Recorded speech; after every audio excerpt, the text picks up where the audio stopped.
we talked about curation, how to do a good curation. That curation is not just aggregation, but there is a very, very tricky path over here. And that tricky path is that unwittingly you can end up violating the intellectual property of other people. And therefore, if you take in some part or you include some part of the content without proper attribution, there can be a problem. So one of the important things with curation is also ethical standards. When you should not plagiarize, you should acknowledge whatever is coming from some other source. And a new thing that has come up is what is called a curator's code.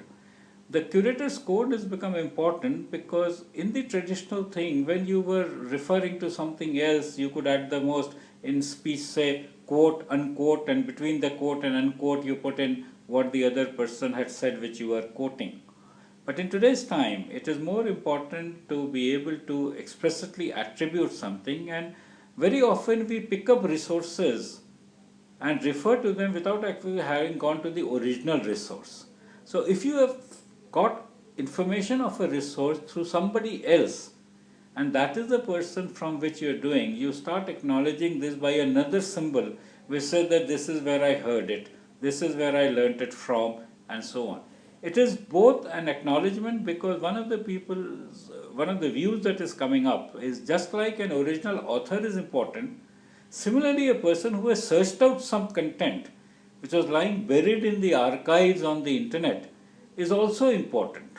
And therefore for him to be given credit for having ferreted out an interesting piece of information from this vast mine of the internet is also useful. So he may not have created that quote, but he brought that quote to the attention of the people. Just like in science, we talk of a difference between discovery and invention.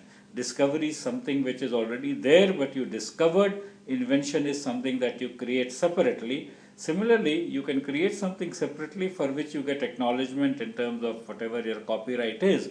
But if you have found out something written in 1765 which is very interesting, the person who digged out that information is also considered as somebody who should be acknowledged. And this is what the curator's code is talking about. It tries to make some symbols for those kind of things, and I'm sure you will find this very important. So now once you can do this, then you will be fair, you will be ethical, you will not be violating anybody's right, and of course your original content will be treated by others in the same way. If you treat others' content with respect, hopefully they will treat yours in the same way.